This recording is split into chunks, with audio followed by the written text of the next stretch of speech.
À l'automne, le temps frais s'installe. Par contre, bien habillés, les températures restent confortables pour regarder le ciel à l'extérieur.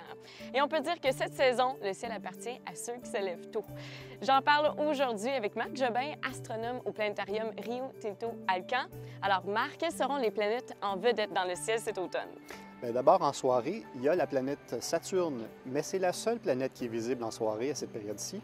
On la voit après le coucher du soleil au crépuscule, au sud-ouest, mais elle descend, elle est de plus en plus basse à l'horizon et on la perd dans les couleurs du coucher de soleil au mois de novembre.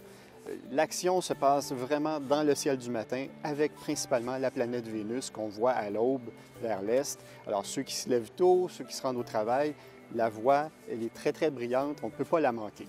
Et en novembre, on va avoir le droit à un mariage. Effectivement, dans le ciel du matin toujours, entre Vénus et Jupiter, l'autre planète qui est très, très brillante, qui va monter à sa rencontre. Et le matin du 13 novembre, il va y avoir seulement 1/4 de degré entre les deux. Donc, les deux planètes les plus brillantes, séparées par à peu près la moitié de la distance, la moitié du diamètre de la pleine Lune. Et en décembre, il y aura tout un spectacle dans le ciel. Dans la nuit du 13 au 14 décembre, c'est le maximum de la pluie des Géminides. C'est une pluie d'étoiles filantes encore plus intense que les fameuses Perséides du mois d'août.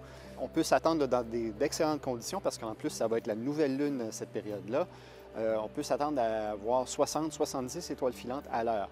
C'est sûr que c'est beaucoup plus froid qu'au mois d'août, mais habillé très chaudement, ça peut être un super beau spectacle, surtout si on est loin de la pollution lumineuse des villes. Merci Marc. Alors sur ce, je vous souhaite un bel automne sous les étoiles.